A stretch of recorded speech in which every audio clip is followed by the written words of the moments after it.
ఆయన senior IPS officer. AP రాజకీయాల్లో కూడా ఆయన పేరు ప్రముఖంగా వినపడేది. అలాంటి అధికారి ఇప్పుడు కాకి చొక్కా నుంచి ఖద్దర్ చొక్కాకు మారబోతున్నారు.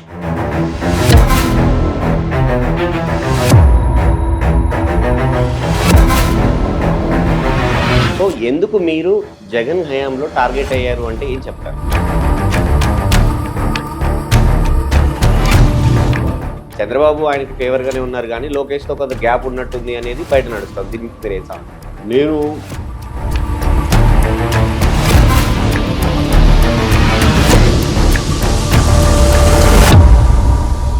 ఎంపీగా ఉన్నటువంటి రఘురామకృష్ణరాజు గారి ఆ కస్టోడియల్ టార్చర్ అనే కేసుకి సంబంధించి అంటే వీడియో కాల్ చేసి బాస్లకు చూపించారు, వీడియో కాల్ చేసి చూపించారు అనేది ఆయన అభియోగం. ఆయన కాలికి తగిలిన దెబ్బలు కానీ, ఆ కాలు మొత్తం వాచిపోయి కమిలిపోయిన పరిస్థితి కానీ, తర్వాత మెడికల్ రిపోర్ట్ ఎలాగో మిలిటరీ హాస్పిటల్లో మెడికల్ రిపోర్ట్ వచ్చింది. గతంలో ఉన్నటువంటి అమరావతి ఉద్యమంలో ఉన్న రైతులకు మళ్ళీ కొత్త ఆశలు వస్తాయి, అట్లాంటి నెగిటివిటీ మళ్ళీ స్ప్రెడ్ అవుతుంది కదా, మీలాంటి వాళ్ళు కూడా ఇలా ఎందుకు మాట్లాడుతున్నట్టు అని. ఖచ్చితంగా మాట్లాడతామండి. 44,000 ఎకరాలు అంటారు ఇంకా నెక్స్ట్ విడతలో. ఇంకో 44,000 ఎకరాలు మీరు తీసుకుని దాన్ని అది రాష్ట్రానికి గుదిబండలాగా మారితే దాన్ని ఎవరు సాల్వ్ చేయాలి? 2019 ఎలక్షన్స్లో అప్పుడు వైఎస్ వివేక హత్య కేసు అనేది కీలకంగా మారింది. ఆ రోజు మీరు కీలకమైనటువంటి పోస్ట్లో ఉన్నారు.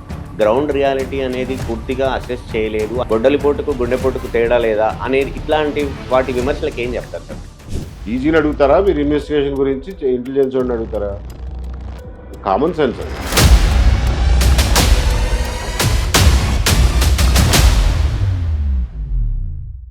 ఆయన సీనియర్ ఐపీఎస్ ఆఫీసర్, కానీ ఏపీ రాజకీయాల్లో కూడా ఆయన పేరు ప్రముఖంగా వినపడేది. ముఖ్యంగా జగన్ అధికారంలోకి వచ్చిన తర్వాత ప్రతిరోజు నిత్యం వార్తల్లో ఉండేవారు. అలాంటి అధికారి ఇప్పుడు కాకి చొక్కా నుంచి ఖద్దర్ చొక్కాకు మారబోతున్నారు. ఎవరు ఆఫీసర్ అంటే ఏబి వెంకటేశ్వరరావు. ముఖ్యంగా ఏపీలో రాజకీయాలకు పరిచయం అక్కర్లేని పేరు. ఎందుకు ఆయన కాకి చొక్కాగా రిటైర్ అయిపోయిన తర్వాత ఖద్దర్ చొక్కాకు మారాలనుకుంటున్నారు? ఎందుకు అధికార టీడీపీ కూటమిపై ఇటు వైసీపీపై ఎందుకు ఆరోపణలు చేస్తూ ఉన్నారు? ఎందుకు విమర్శిస్తూ ఉన్నారు? అసలు ఆయన ఏం చేయబోతా ఉన్నారు? ఇప్పుడు ఆయన మాటల్లోనే తెలుసుకుందాం. మనతో పాటు వెంకటేశ్వరరావు గారు. సార్ నమస్తే. నమస్తే సార్. మీ ప్రస్థానం కాకి చొక్కా నుంచి ఇప్పుడు ఖద్దర్ చొక్కా వైపు మారబోతా ఉంది. సో మీరు పార్టీ పెడతానని కూడా అనౌన్స్ చేశారు. మీ ప్రస్థానం నుంచి మనం ప్రశ్నలు మొదలు పెడదాము. మీరు అంటే 2019 ఎన్నికల ముందు నుంచి కూడా వార్తల్లో నిలుస్తూ వస్తూ ఉన్నారు. ఎందుకు అంటే కొంతమంది అధికారులపై కుల వివక్ష అనేది ఉంటుంది, కానీ అంటే ఈ పలానా కులం వారికి వివక్ష అనేది గతంలో వినపడేది. కానీ మీ దగ్గర నుంచి కులం ఏదైనా కులమే, ఆ కుల వివక్ష అనేది స్పష్టంగా కనపడింది అనేది ఏపీ రాజకీయాలను చూసిన వాళ్ళకి ఎవరికైనా అర్థమవుతుంది. సో ఎందుకు మీరు జగన్ హయాంలో టార్గెట్ అయ్యారు అంటే ఏం చెప్తారు? నా మీద వేసిన ఆ కుల వివక్ష అభాండాలు అవన్నింటినీ కూడా నేను దాదాపు 5-6 ఏళ్ల నుంచి అడుగుతున్నాను జనాల్ని. ఒక్క ఇన్సిడెంట్ చెప్పండి అయ్యా, నేను వివక్షాపూరితంగా ఎవరికైనా అన్యాయం చేసినట్టుగా కానీ, లేకపోతే అనర్హులకి ఎవరికైనా నేను వాళ్ళని అందలం ఎక్కించినట్టుగా కానీ ఒక్క ఇన్సిడెంట్ చెప్పండి, పోనీ దానికి ఎక్స్ప్లెనేషన్ ఇస్తాను. అంతేగాని ఊరికే ఒక బురదేసి దాన్ని కడుక్కోమని అంటే నేను రోజు కడుక్కోవడానికి నాకేం పని అని చెప్తాను. ఇప్పటి వరకు ఎవరో పర్టికులర్గా ఇది ఇన్సిడెంట్ అని చెప్పి ఎప్పుడు చెప్పలా. ప్రజా జీవితంలో ఉన్నప్పుడు ప్రజలందరికీ స్వేచ్ఛ ఉంటుంది, ఎప్పుడైనా ఎవరైనా మాట్లాడవచ్చు. ఈ రోజున సోషల్ మీడియా ఉన్న ఈ రోజుల్లో కూడా నేను 34 ఏళ్ళు ఉద్యోగం చేశాను. ఉద్యోగం చేసినప్పుడు వేల పనులు చేస్తుంటాం, వేల మందితో సంపర్కం ఉంటుంది. మనిషి అన్నవాడికి ఎక్కడైనా కొన్ని పొరపాట్లు జరగవచ్చు కూడా, దానికి కూడా మనం కాదనలేము. అలాంటి పొరపాట్లు కూడా చేయలేదు అని నేను చెప్పలేను. అట్లా అని చెప్పి నేను చేసిన పొరపాట్లన్నీ లిస్ట్ రాసుకుంటూ కూర్చోను కదా, ఇప్పుడు నాకేం పని. సో నా మీద నింద వేసేవాళ్ళు కొంచెం రుజువులతో సహా నింద వేయాలి, అంతే తప్ప ఏదో గాలిలో పడేసి ఒక మాట పడేసి నువ్వు కడుక్కో అంటే కడుక్కోవాల్సిన అవసరం నాకు లేదు. మీరు కూడా మీడియాలో ఉన్నారు, ఇప్పుడు కాదు ఇంకా నేను ప్రజా జీవితంలోనే ఉంటా. ఎప్పుడైనా కానీ వచ్చే నెలలో, సంవత్సరంలో, 10 ఏళ్లలో ఎప్పుడైనా సరే నేను పలానా పని తప్పుగా చేశాను, వివక్షాపూరితంగా చేశాను అనే ఇన్సిడెంట్ ఉంటే చెప్పండి, దాన్ని నేను ఎక్స్ప్లెయిన్ చేస్తా. నా తప్పు ఉంటే నేను ఒప్పుకుంటా. కానీ మీ మీద ఫస్ట్ నుంచి టీడీపీ సపోర్ట్గా ఉంటారు అనే ఒకటువంటి ముద్ర ఉంది, అది కంటిన్యూ అవుతూ వచ్చింది. దానికి గల కారణం అంటే మీరు ఇన్ని రోజుల్లో అంటే ఒక సస్పెన్షన్లోనే రిటైర్ అయ్యాల్సినటువంటి పరిస్థితిని కూడా మీరు కోర్టుల ద్వారా పోరాడి ఆ రోజు లాస్ట్ డే సర్వీస్‌లోకి రాగలిగారు. అదే రోజు రిటైర్ అయ్యారు. అంటే అలాంటి పరిస్థితి ఎందుకొచ్చింది? ఆ ముద్ర ఎందుకు పడింది అంటే ఏం చెప్తారు? అది ఏమైందంటేనండి, నేను సర్వీస్‌లో చేరినప్పటి నుంచి కూడా ఎప్పుడూ పోస్టింగ్ అడగడానికి ఎప్పుడు రాజకీయ నాయకుల్ని కలిసేవాడిని కాదు. రాజకీయ నాయకుల్ని ఎవ్వరిని పోస్టింగ్ కోసం అడిగేవాడిని కాదు. నాకు పలానా పోస్టింగ్ ఏయించండి, నాకు అది చేసి పెట్టండి, ఇది చేసి పెట్టండి. 2004లో రాజశేఖర రెడ్డి గారు అధికారంలోకి వచ్చారు. అధికారంలోకి వచ్చినప్పుడు అంతకు ముందున్న ఆఫీసర్లందరూ నేచురల్‌గానే ఎళ్లి ఆయన్ని మర్యాదపూర్వకంగా పలకరించడానికి వెళ్తారు. అది ప్రోటోకాల్. జనరల్‌గా జరుగుతా ఉంటది. అలాగే ఆ ప్రోటోకాల్ ప్రకారం నేను గూడా ఎళ్లి కలిసాను. ఒక రోజున ఐ థింక్ ఎర్లీ మార్నింగే అనుకుంటా. ఎర్లీ మార్నింగ్ ఎళ్లి కనపడ్డాను. అది గూడా ఎందుకు నన్ను ఎలక్షన్‌లు అయిన తర్వాత ఆహ్, కలిసిన తర్వాత నన్ను కర్నూలు డీఐజీగా వేశారు. కర్నూలు ఏరియాలో కడప జిల్లా గూడా వస్తుంది. కర్నూలు డీఐజీ కింద. కడప, కర్నూలు కలిపి డీఐజీ ఉంటారు. సో, ఆయన శాసనసభ నా ఏరియాలోనే ఉంటుంది గదా! అవును. సో, ఇంకా ఆహ్, కలవాల్సిన బాధ్యత, మర్యాద ఉంటుంది. సో, అందుకని చెప్పి ఆయన్ని మర్యాదపూర్వకంగా కలిసాను. ఒకసారి ఒక ట్రాన్స్‌ఫర్‌ల విషయంలో అక్కడ ఉన్న 2, 3 వర్గాలాళ్ళు కొట్లాడుకుంటే మాకు ఈసీఐ కావాలని ఒక వర్గం, ఇంకొక వర్గమేమో మాకు వద్దని ఎవరి లిస్టులు తయారు చేసుకుంటే దాని మీద కొంచెం గొడవయింది. అప్పుడు ఒకసారి ఆయన్ని అట్లాగే కలిసి ఎక్స్‌ప్లెయిన్ చేసాం. ఇదండి, ఇదండి, ఇదండి అని చెప్పి. సో, అలా కలవటమే తప్ప పోస్టింగ్ కోసం ఆయన దగ్గరికి నేనెప్పుడు పోలా. ఆయన దగ్గరికి పోయినప్పుడు హ్మ్, కేవీపీ రామచంద్ర గారి దగ్గరికి పంపించేవాళ్ళు జనరల్‌గా. ఆయన అవును. హ్యాండిల్ అవును. చేసేవాళ్ళు ఎక్కువ. అవునవును. ఆయన పాపం వచ్చినట్టుగా సాయంత్రం మాట్లాడుకునేవాళ్ళో ఏమో డెసిషన్‌లు కలిసి తీసుకునేవాళ్ళు. ఆ రకమైన సహాయ సహకారాలు నమ్మినటువంటి వాళ్ళ దగ్గర తీసుకోవడంలో తప్పేమీ లేదు. ఎందుకంటే పరిపాలనలో ఒక్కళ్ళ దగ్గర టైం అంత ఉండదు. సో, కాబట్టి బాధ్యతలు పంచుకునేవాళ్ళు. నేనెప్పుడూ కేవీపీ రామచంద్ర గారి దగ్గరికి పోస్టింగ్ కోసమో నాకు పలానా ఉద్యోగం ఇవ్వండి అని చెప్పి ఎప్పుడు వెళ్ళల. మొత్తం ఆంధ్రప్రదేశ్ అప్పుడు ఉమ్మడి ఆంధ్రప్రదేశ్ క్యాడర్‌లో ఎవరైనా ఇలా కేవీపీ గారిని అడగని వాళ్ళు ఎవరైనా ఉన్నారు అంటే ఇద్దరున్నారు. అందులో నేనొకడిని. సరే. ఇంకొక ఆయన పేరు నేను చెప్పడం బాగుండదు కాబట్టి చెప్పను. ఆయన కూడా ఎప్పుడు ఎళ్లి అడగల ఆయన్ని పోస్ట్. నేనొక్కడినే అడగంది. మిగిలిన వాళ్ళందరూ అప్పుడప్పుడు ఆయన్నెళ్లి కలిసేవాళ్ళు. నమస్కారం పెట్టుకొని వచ్చేవాళ్ళు. వాళ్ళకేమైనా కావాలంటే ఎళ్లి అడిగేవాళ్ళు. నేను ఆ 10 సంవత్సరాలు కూడా నేను ఎవరిని పోస్టింగ్ కోసం అడగల. నేను అడిగేవాడిని ఎవరిని? మా డీజీని అడిగేవాడిని. మాకప్పుడు ఇంటెలిజెన్స్ చీఫ్ ఎవరుంటే వాళ్ళని అడిగేవాడిని. నాకెందుకంటే అది మొదటి నుంచి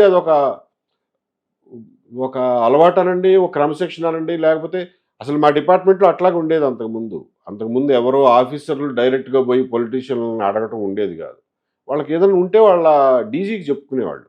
డీజీలు చీఫ్ మినిస్టర్‌కి క్యారీ చేసేవాళ్ళు. డెసిషన్ తీసుకునేవాళ్ళు. అదే అలవాటు, అదే సంప్రదాయాన్ని నేను కొనసాగించా. మిగిలిన వాళ్ళందరూ చాలామంది ఆ సంప్రదాయాన్ని కాదని 2004 నుంచి ఒక కొత్త సంప్రదాయం మొదలైంది. సో, నేను సంప్రదాయం ప్రకారం పోయా. నాకేదైనా ఉంటే డీజీని అడుగుతా. చీఫ్ ఆఫ్ ఇంటెలిజెన్స్ ఎవరుంటే వాళ్ళని అడుగుతా. అరవిందరావు గారు ఉంటే అరవిందరావు గారిని అడుగుతా. మహేందర్ రెడ్డి గారు ఉంటే ఆయన్ని అడుగుతా. అంతే తప్ప ఎళ్లి చీఫ్ మినిస్టర్ల అడ్వైజర్‌లని అడగను అనే నియమం పెట్టుకున్నాను నేను. నా అంతట నేను. సో, దానివల్ల ఈడేంటి ఇంత పొగరు ఏవి వచ్చి అడగడు ఎప్పుడు హ్మ్, అనేది ఒకటి డిపార్ట్మెంట్‌లో అందరికీ తెలుసు. నేను ఎవరిని అడగలేదు అనేది అందరికీ తెలుసు. మేమందరం అడుగుతున్నాం వీడు అడగట్లేదు అంటే వీళ్ళకి వ్యతిరేకమేమో. అంటే ఓకే. టీడీపీ వాడేమో. కాబట్టి అడగట్లేదేమో అని చెప్పి అలా అలా పడిపోయింది. అంతే తప్ప నా అంతట నేను టీడీపీ వాళ్ళకి ఫేవర్ చేసింది ఎప్పుడూ లేదు. మిగిలిన పార్టీల వాళ్ళకి అన్యాయం చేసింది ఎప్పుడూ లేదు. సో, ఇది ఒక కారణం కావచ్చు. Over a period of time ఏమవుతుందంటే ఇట్లాంటి ఆలోచనలు ముద్ర పడినప్పుడు అది అలాగే కొనసాగుతూ ఉంటుంది. అంతకు మించి నాకేం కనపడట్ల. మేమేమంటామంటే జగన్‌కి అంటే అంతకుముందు మీరు ఇంటెలిజెన్స్ చీఫ్‌గా ఉన్నారు గాబట్టి, అప్పుడు ఇబ్బంది పెట్టారు. వాళ్ళ ఎమ్మెల్యేలని ఇబ్బంది పెట్టారు.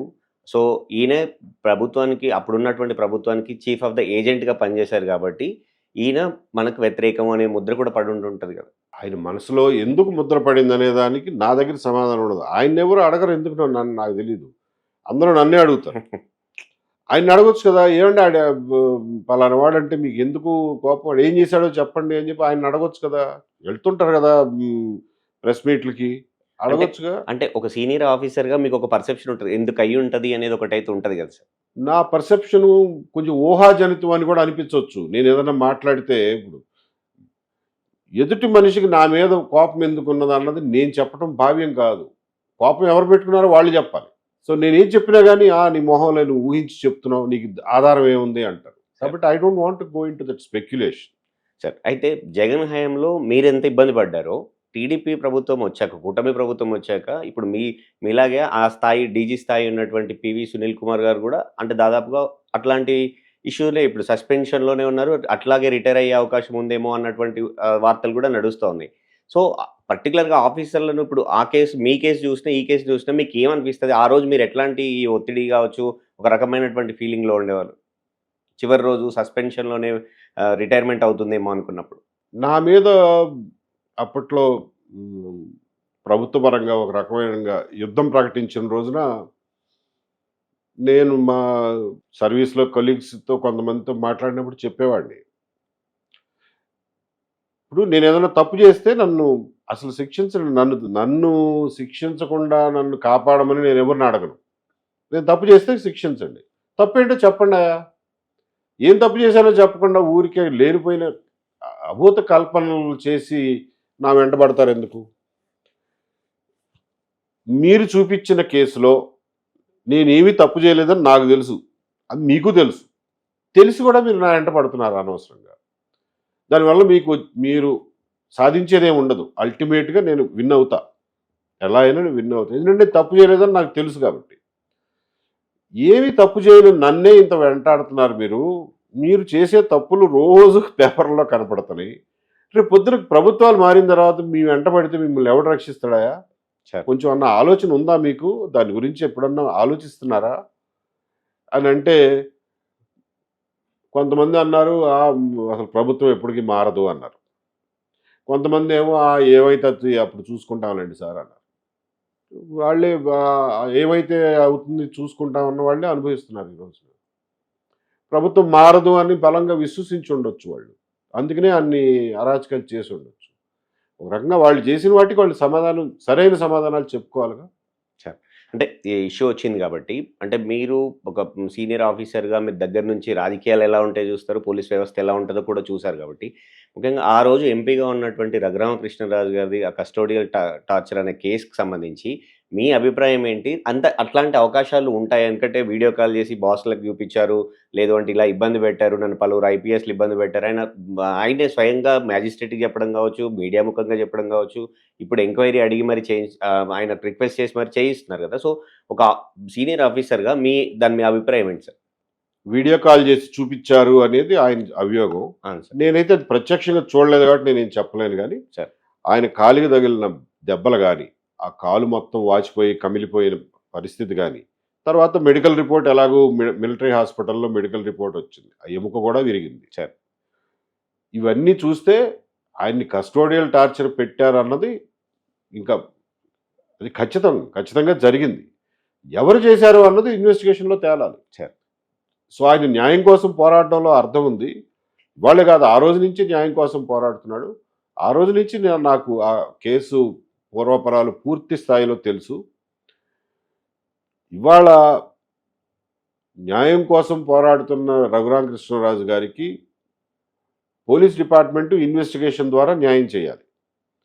ఆ రోజున యాక్చువల్‌గా ఒక సిట్టింగ్ ఎంపీని కాళ్ళు ఇరిగేలాగా కొడితే, ఆ రోజున లోక్‌సభ స్పీకర్‌కి ఈయన అప్లికేషన్ పెడితే, దాన్ని తీసి చెత్తబుట్టలో పడేశారు.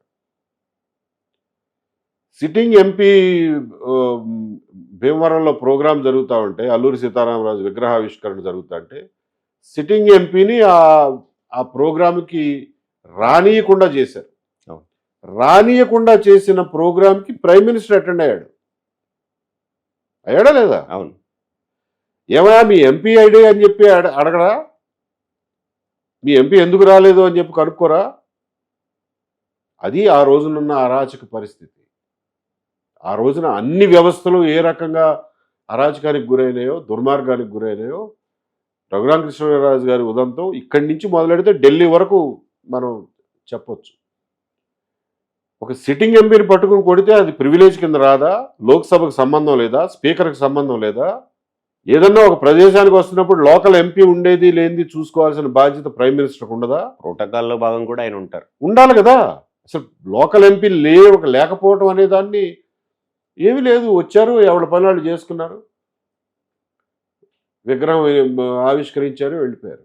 సో కాబట్టి ఇవాళకి కూడా రఘురామకృష్ణరాజుకి న్యాయం జరగడం లేదు అని అంటే మనలాంటి వాళ్ళు అందరూ దాని మీద గొంతెప్పాల్సిన అవసరం ఉంది. పాలిటిక్స్కి వస్తే ఆ రోజు మీరు ఇంటెలిజెన్స్ చీఫ్గా ఫెయిల్ అయ్యారు. సో ఆ ఫెయిల్ అయ్యడంలో భాగంగా ఆయన రిపోర్ట్లు సరిగా ఇవ్వలేకపోవడం వల్లే ఆ రోజు చంద్రబాబు ఆయన్ని పూర్తిగా నమ్మడం వల్లే ఆ రోజు ఎలక్షన్లో ఓడిపోవాల్సిన పరిస్థితి వచ్చింది. ఆ తర్వాత జగన్ అధికారంలోకి రావడానికి చంద్రబాబు తప్పిదాలు ఒక కారణమైతే ఆ తప్పిదాల వెనుక ఉన్నటువంటి ముఖ్యమైన ఆఫీసరు ఏబి వెంకటేశ్వరరావు అనేది మీ మీద ఉన్నటువంటి ఒక ప్రధాన ఆరోపణ కావచ్చు, అభియోగం కావచ్చు, విదిన్ ద పార్టీ కావచ్చు, బయట నుంచి కావచ్చు. దాని మీద ఏమంటారు సార్?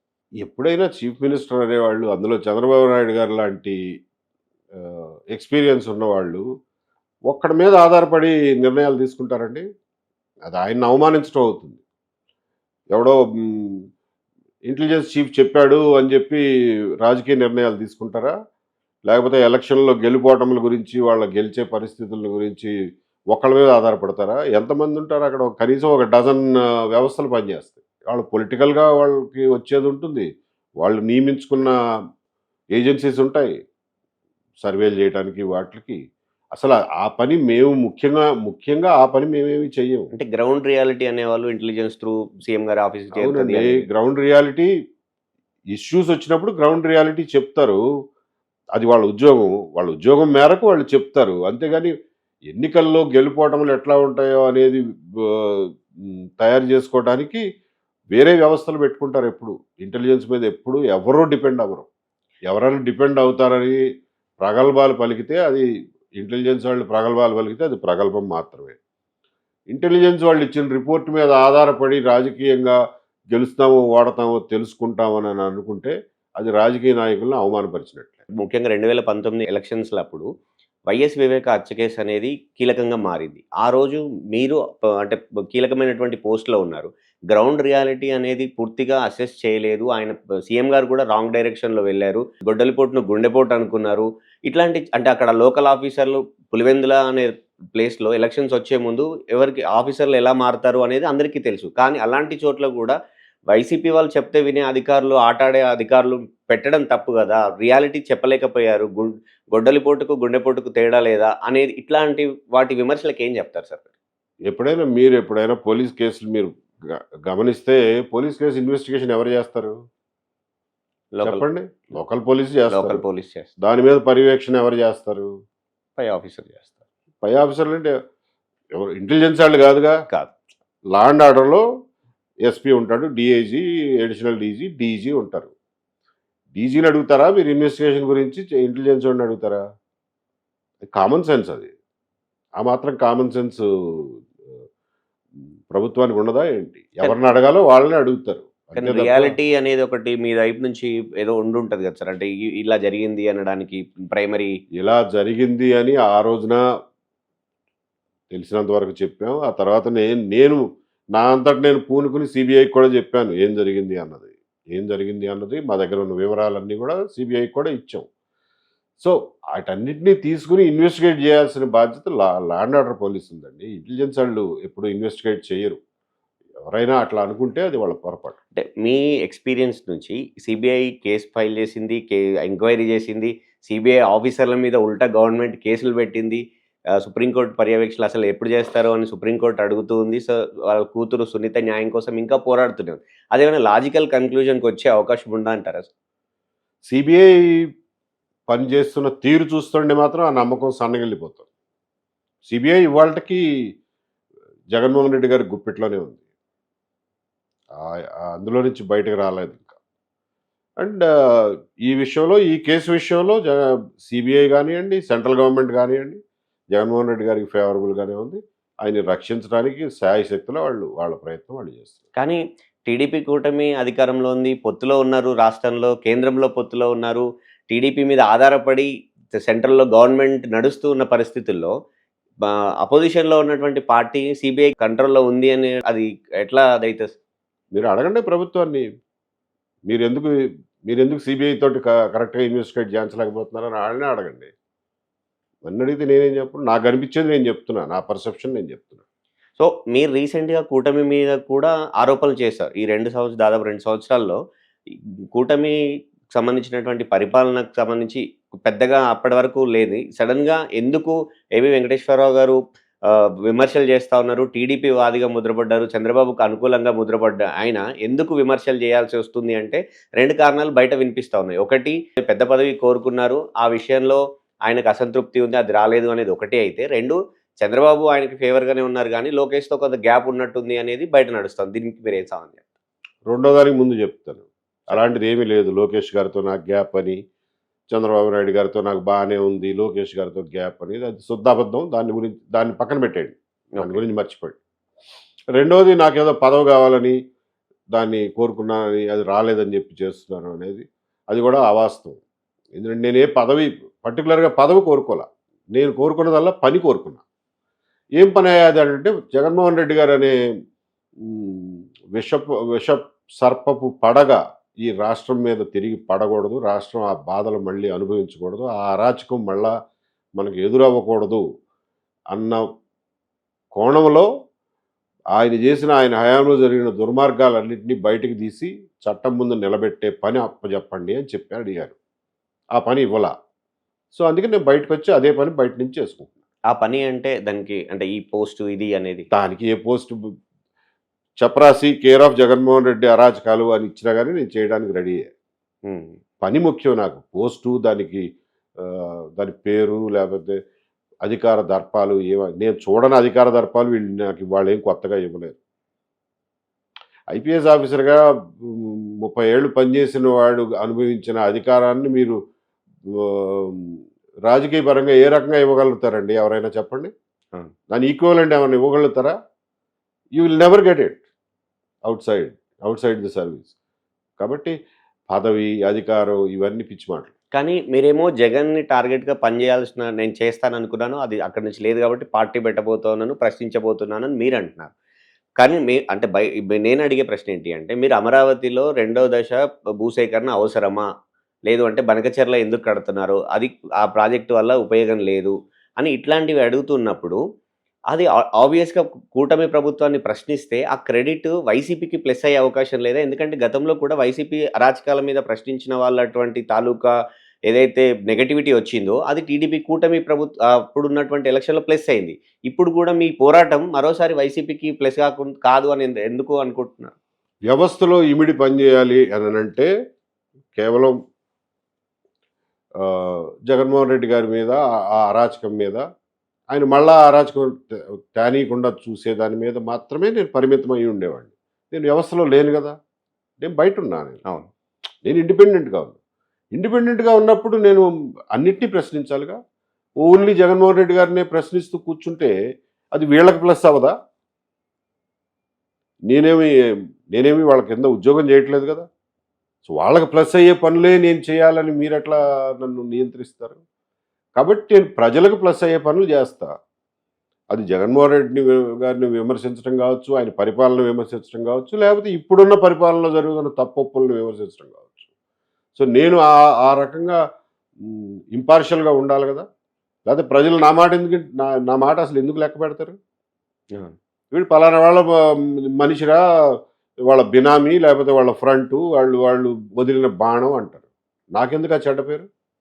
కానీ ఏపీలో 2 స్ట్రాంగ్ కమ్యూనిటీల నుంచి 2 స్ట్రాంగ్ రీజనల్ పార్టీస్ ఎమర్జ్ అయ్యి వెల్ ఎస్టాబ్లిష్ అయ్యి ఉన్న తరుణంలో, మీలాంటి ఒక అధికారి బ్యాక్‌గ్రౌండ్ ఉన్నటువంటి వ్యక్తులు వచ్చి పార్టీ నెగ్గగలుగుతుందా? అంటే సస్టైన్ అవ్వగలుగుతుందా? ఎందుకు అంటే గతంలో ఐపీఎస్ ఆఫీసర్‌లుగా కావచ్చు, ఐఏఎస్ ఆఫీసర్‌లుగా కావచ్చు పనిచేసినటువంటి అధికారులు రిటైర్ అయిన తర్వాతనో, వీఆర్ఎస్ తీసుకొని వచ్చి పార్టీలు పెట్టారు. ఆ! నడపలేక చేతులెత్తేసిన పరిస్థితి. సో, మీరు అందుకు భిన్నం కాదు. నేను నడపగలుగుతాను అని మీరు ప్రజలకు ఎట్లా చెప్పగలుగుతారు? ఎట్లా కాన్ఫిడెన్స్ ఇయ్యగలుగుతారు? ప్రజలు అంతకు ముందు చూసిన ఎక్స్‌పీరియన్స్ ఏదైతే ఉందో, జేపీ గారి ద్వారా గానియండి, జేడీ గారి ద్వారా గానివ్వండి, ఇప్పుడు ఇంకా కొంతమంది ఉన్నారు. ఇప్పుడు మా జేపీ గారు ఇంకో కొత్త జేపీ గారు, పూర్ణచంద్ర గారు ఉన్నారు. అలాగే విజయ్ కుమార్ గారు ఉన్నారు. అలా చాలామంది ఎక్స్పెరిమెంట్లు చేస్తున్నారు, ప్రజలు వాటన్నింటినీ చూస్తున్నారు, మమ్మల్ని కూడా చూస్తారు. సస్టైన్ అవుతామో లేదో మేము చెప్పేదాన్ని బట్టి, మేము ఎంతవరకు ప్రజలను కన్విన్స్ చేయగలమో దాన్ని బట్టి ఆధారపడి ఉంటుంది. సస్టైన్ అవుతామని నేను చెప్పలేను, సస్టైన్ అవ్వమనే నిరాశలో ఎప్పుడు కూరుకుపోను. ప్రయత్నం అయితే చేయాలిగా. ప్రయత్నం చేసిన తర్వాత సస్టైన్ అవుతామో లేదో తెలుస్తుంది. ప్రయత్నం చేస్తున్నాం, ప్రజలకు నచ్చితే ఒప్పుకుంటారు, లేదంటే ఓకే వద్దులేవా, మాకు ఉన్నోళ్ళతోనే సుఖంలే, వాళ్ళలోనే ఎవరో ఒకళ్ళు ఎంచుకుంటామే అంటారు. అమరావతి విషయంలో మీరు చేసినటువంటి రీసెంట్ అంటే ఈ భూసేకరణ కావచ్చు జరుగుతున్నది.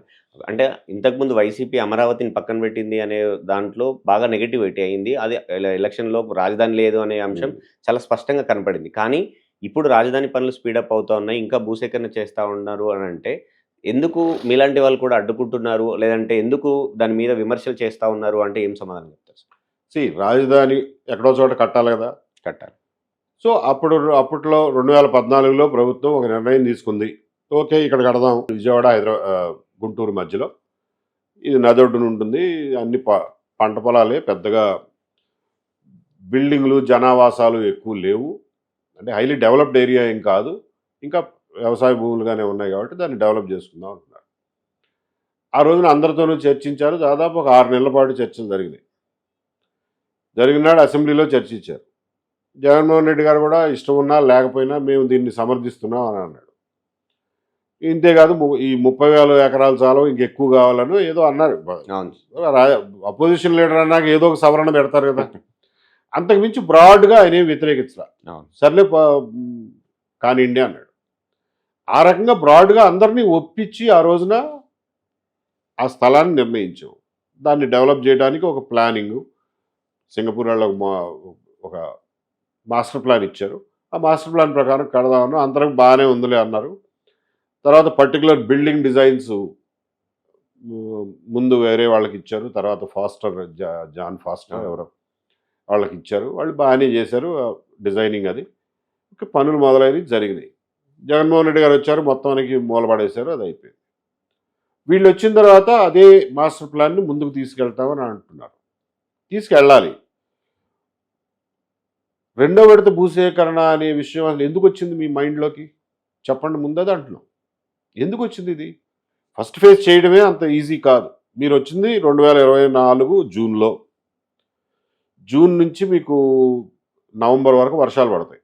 ఆ సీజన్ పోయింది, వర్షాకాలం ఏం చేయలేరు. ఆ నవంబర్ నుంచి నెక్స్ట్ ఇయర్ మే వరకు మీకు పూర్తిగా ఒక 6 నెలల టైం ఉండింది. ఆ 6 నెలల టైంలో మీరు ఒక్క పని కూడా ముట్టుకోవాలి. మీరు కాంట్రాక్ట్లు ఇచ్చేసరికి ఏప్రిల్ మే వచ్చేసింది. 2025 ఏప్రిల్ మే వచ్చేసింది. అంటే ఒక సీజన్ పోయింది. మీకున్న 5 ఏళ్లలో ఒక సంవత్సరం పోయినట్టే. పోయింది. ఇంకా 4 ఏళ్ళే మీకు మిగిలింది. 4 ఏళ్లలో మీరు ఇచ్చినటువంటి మాస్టర్ ప్లాన్ని ఇంప్లిమెంట్ చేయాలా, అవన్నిటినీ సాకారం చేయాలా, బిల్డింగులు రావాలా, కొత్త పరిశ్రమలు ఉపాధి అవకాశాలను తీసుకురావాలా. తీసుకురాకుండా రోడ్లు వేసినందు మాత్రాన అక్కడ జనం రారు కదా. జనం రాకపోతే రాజధాని ఎలా అవుతుంది? ఇవేమీ చేయకుండా వీటి గురించి కాన్సన్ట్రేట్ చేయాల్సింది పోయి మీరు రెండో విడత భూసేకరణ అంటున్నారు. ఎందుకు కావాలో చెప్పండి. మాకు ఎయిర్పోర్ట్ కావాలంటారా? ఎయిర్పోర్ట్ ఏంటి? పక్కన గన్నవరం ఎయిర్పోర్ట్ పెట్టుకుని ఇంకొక ఎయిర్పోర్ట్ ఏంటి? దానికి అసలు దానికి ఏదైనా సరైనటువంటి ఎక్స్ప్లెనేషన్ ఉందా? దాని అవసరం ఉందా? ఇవాళకి కూడా గన్నవరం ఎయిర్పోర్ట్ 6 ఏళ్ల నుంచి చేస్తున్నారు దాని టెర్మినల్ పెంచడానికి. ఇప్పటి వరకు కంప్లీట్ కాదు. 2 ఏళ్ల కిందట మొదలైన Vizag airport, GMR airport complete అవుతుంది. గన్నవరం ఎయిర్పోర్ట్ కంప్లీట్ కాదు. మనకున్నది సివిల్ ఏవియేషన్ మినిస్టర్ మనోడే, మన రాష్ట్రం నుంచి. అయినా కానీ ఎయిర్పోర్ట్ కంప్లీట్ చేయలేరా? ఎందుకు మీరు అంటే కావాలని చెప్పి గన్నవరం ఎయిర్పోర్ట్ని చంపేద్దామని నిర్ణయానికి వచ్చారా? అందుకనే కొత్త ఎయిర్పోర్ట్ అడుగుతున్నారా ఏంటి? గన్నవరం ఎయిర్పోర్ట్ని ఏం చేస్తారు? గన్నవరం ఎయిర్పోర్ట్ ఎక్స్పాన్షన్ కోసం భూములు తీసుకున్నారు. ఎందుకు తీసుకున్నట్టు మరి? ఇవేం అడగొద్దా? మేము అడిగేది ఏంటంటే రెండో విడత భూ సమీకరణ మీకు ఎందుకు కావాలో చెప్పండి, పర్పస్ ఏంటో చెప్పండి. ఇంతవరకు పర్పస్ చెప్పట్లా.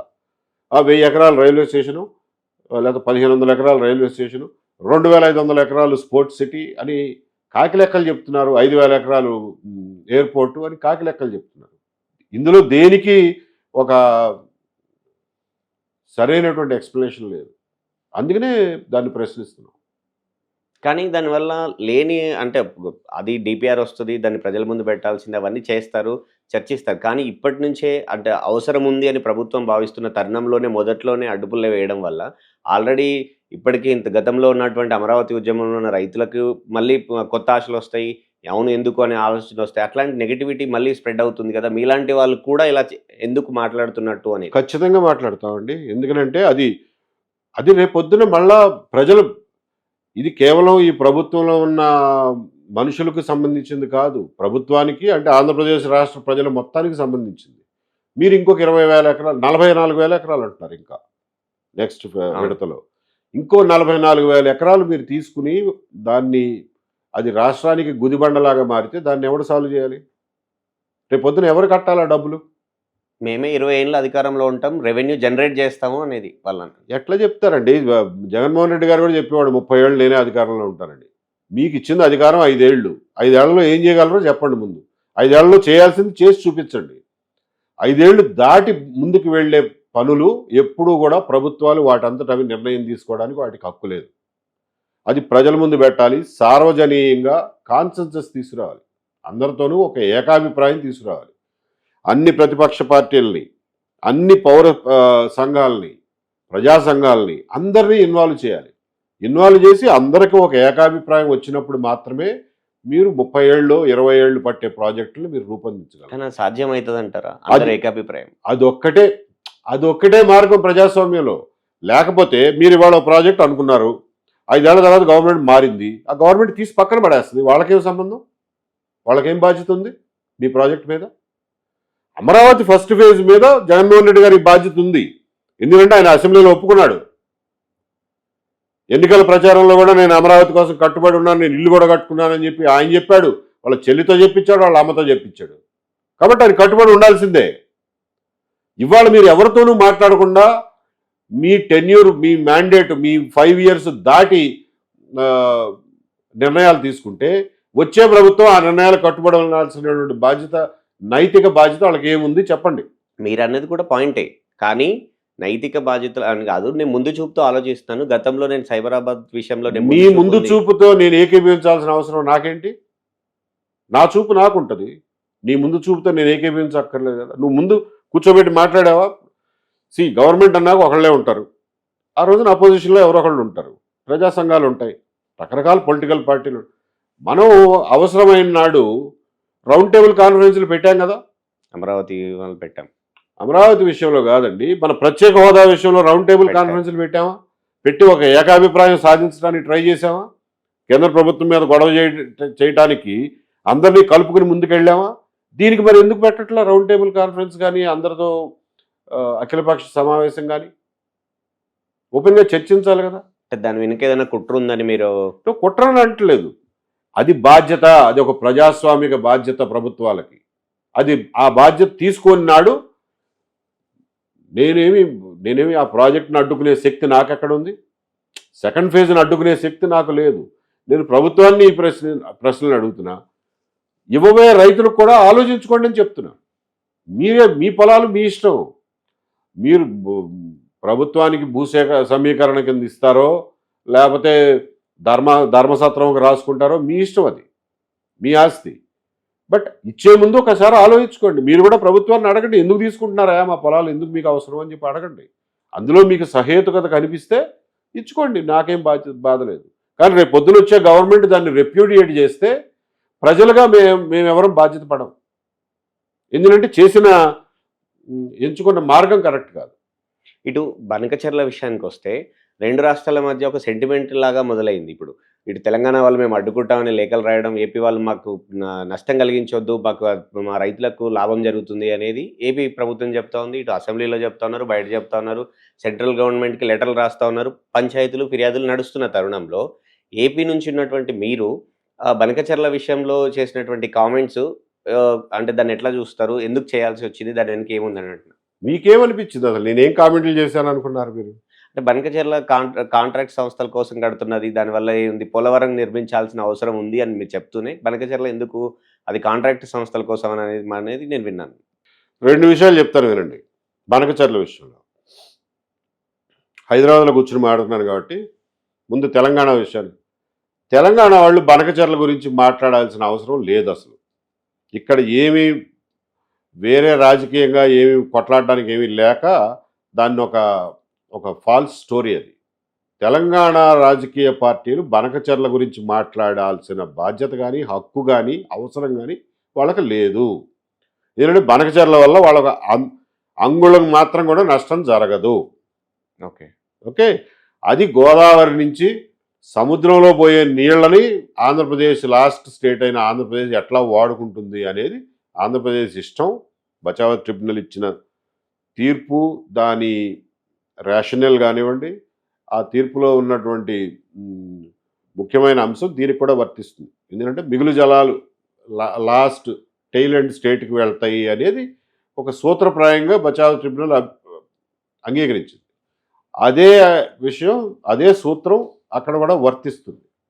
కాబట్టి తెలంగాణకి వెంట్రుక వాసి కూడా నష్టం కాని విషయంలో, ఒక ప్రాజెక్టు విషయంలో తెలంగాణ పొలిటికల్ పార్టీలు కొట్లాడుకోవడం ఏంటి? టీఆర్ఎస్ వాళ్ళు లేవదీశారు కాబట్టి కాంగ్రెస్ వాళ్ళు కూడా మేము లేవదీస్తామని చెప్పి ఉత్తమ్ కుమార్ రెడ్డి గారు లెటర్ రాయడం, ఈ ఢిల్లీకి వెళ్ళి మాట్లాడటం, ఇవన్నీ ఇక్కడ రాజకీయాలకి, రాజకీయ విన్యాసాలకి సంబంధించినవే తప్ప ఇందులో తెలంగాణకు వచ్చిన నష్టం ఏమీ లేదు. ముందు తెలంగాణ ప్రజలు ఆ విషయం తెలుసుకుంటే చాలు. ఇవన్నీ కామెడీ షోల కింద, రియాలిటీ షోల కింద మీరు తీసి అవతల పారేయచ్చు. తెలంగాణ ప్రజలకి బనకచర్ల ప్రాజెక్టుకి ఏమి సంబంధం లేదు, వాటి వల్ల మీకు వచ్చిన నష్టం లేదు. అయిపోయిందా? మేము బనకచర్ల ప్రాజెక్టుని మేమెందుకు వ్యతిరేకించామంటే, బనకచర్ల ప్రాజెక్టు వల్ల ఆంధ్రప్రదేశ్కి ఒక్క రూపాయి కూడా ఉపయోగం లేదు. రాయలసీమకి ఒక్క ఎకరం కూడా ఎక్స్ట్రా భూమి తడిసేది లేదు బనకచర్ల ప్రాజెక్టు వల్ల. అది టెక్నికల్గా అత్యంత లోపభూయిష్టమైంది, ఖర్చు విషయంలో అత్యంత ఖర్చు అయ్యేది, ఒక్క రూపాయి లాభం లేనటువంటి ప్రాజెక్టు. అది ఆంధ్రప్రదేశ్ రాష్ట్రానికి వచ్చే 10-15 ఏళ్ళు, 20 ఏళ్ళు, 30 ఏళ్ల దాకా ఒక కాళేశ్వరంలాగా ఒక గుదిబండ అవుతుంది. మీరు కాంట్రాక్టర్ ప్రయోజనం తప్ప ఇందులో ఏ ప్రయోజనం కనపడటం లేదు అని చెప్పి మేము వ్యతిరేకించాం. దానికి ఇవాళకి కట్టుబడి ఉన్నాం. కానీ మీరు అంటే బాధ్యతాయుతంగా ఉన్నటువంటి మీరు ఇదే విషయాన్ని కేంద్ర సంస్థలు కూడా చెప్పొచ్చు కదా. రాజకీయ ఆరోపణలు కాకుండా ఇది దీనివల్ల లాభం లేదు, దీనికి బదులు ఇంకొక వేరే ప్రాజెక్టుకి అనుమతి ఇవ్వండి అని. అంటే మేము కేంద్ర ప్రభుత్వానికి రాసి ఉండొచ్చు కదా అంటారా? అవును. కేంద్ర ప్రభుత్వానికి రాస్తే చూసారా, మా మా మన రాష్ట్రం ప్రయోజనాలకు విరుద్ధంగా వీడు కేంద్ర ప్రభుత్వానికి పితూరీ చేస్తున్నాడని చెప్పి మీరే అంటారు. మేము ముందు ప్రజలకు చెప్పామండి, రాయలసీమ ప్రజలకు కూడా రాయలసీమ వెళ్ళి మరీ చెప్పాం, మీకు ఒక్క రూపాయి లాభం లేదా, దీనివల్ల నష్టమే తప్ప లాభం లేదు, కాబట్టి అనవసరంగా దీని గురించి ఆలోచించమాకండి. మీకు ఆల్రెడీ ఇచ్చినటువంటి ప్రాజెక్టులు, మీకు ఆల్రెడీ పర్మిషన్లు ఉన్న ప్రాజెక్టులు, వాటిని ముందు పూర్తి చేయమని చెప్పి మీరు నిలదీయండి ప్రభుత్వాన్ని అని చెప్పి మేము వాళ్ళతో పాటుగా ఇవాళకి నిలదీస్తున్నాం. రాయలసీమ ప్రాజెక్టుల గురించి మేము ఎక్కువ కొట్లాడుతున్నాం. సో బనకచర్ల విషయంలో మేము చేయాల్సింది చేసాము. వాళ్ళ ప్రభుత్వమే ఆ ఆలోచనను విరమించుకున్నట్టుగా కనిపిస్తూ ఉంది. ఓకే సార్, వాళ్ళు విరమించుకున్న తర్వాత మళ్ళా మేము ప్రభుత్వానికి, కేంద్ర ప్రభుత్వానికి లెటర్లు రాయటం, అది ఓవర్ యాక్షన్ అవుతుంది. అవసరం లేదు. భూ సమీకరణ విషయంలో, అమరావతి లాంటి ప్రాజెక్టుల విషయంలో కావచ్చు, కొన్ని సాగునీటి ప్రాజెక్టుల విషయంలో కావచ్చు, ప్రజలకు మేలు జరిగేలా మేము ప్రజల్ని అవేర్నెస్ చేస్తున్నామని అంటున్నారు. పార్టీ పెట్టబోతున్నారు. మీరు పెట్టబోయే పార్టీ విధి విధానాలు ఎలా ఉండబోతా ఉన్నాయి? మీ లక్ష్యం ఏంటి? ఏ విధంగా ముందుకు సాగడానికి అవకాశం ఉంది? వివరాలన్నీ మీకు ఇంత ఎర్లీగా చెప్పలేను, కానీ బ్రాడ్గా చెప్పగలిగింది ఏంటంటే, ఇప్పుడున్నటువంటి పార్టీలకు భిన్నంగా అయితే ఉంటుంది. అండ్ ఒక ఆచరణీయమైన, చేయగలిగినటువంటి, రాష్ట్రానికి, ప్రజలకి దీర్ఘకాలికంగా ఉపయోగపడేటటువంటి కార్యక్రమంతో ముందుకు వస్తాం. ఎజెండా, మేనిఫెస్టో తయారు చేసే పనిలో ఉన్నాం. మేము ముందుకొచ్చినాడు ఈ వివరాలు అన్నీ చెప్తాం, అందరికీ అర్థమయ్యేలాగా చెప్తాం. మళ్ళీ మీరు కావాలంటే మీరు ఇంకొకసారి ఇంటర్వ్యూ చేద్దరు, కానీ దాని మీద మీరు ప్రతి మాట గుచ్చి మమ్మల్ని అడగచ్చు. వివరాలు ఇప్పుడే మీకు చెప్పలేము, ఎందుకంటే మేమే ఇంక ఫైనలైజ్ చేయాలి. సో రాజకీయ పార్టీని నడపడం, పెట్టడం ఎంత ఈజీ, కానీ నడపడం కష్టం. కానీ ఏవి వెంకటేశ్వరరావు అనే వ్యక్తి ఒక పార్టీ పెట్టి నడపబోతున్నారు అంటే దాని వెనుక ఆర్థిక శక్తులు అనేది ఖచ్చితంగా ఉండాలి. ఆ ఆర్థిక శక్తులు ఎవరు అనేది దాంతోపాటు టీడీపీ వాళ్ళు ఫండింగ్ చేస్తారేమో అనేటువంటి అపోహ కావచ్చు, ఆరోపణ కావచ్చు కూడా ఉన్నాయి. దానికి ఏం సమాధానం? నేను ఈ అపోహ పడే వాళ్ళని, ఆరోపణ చేసే వాళ్ళని తప్పు పట్టను.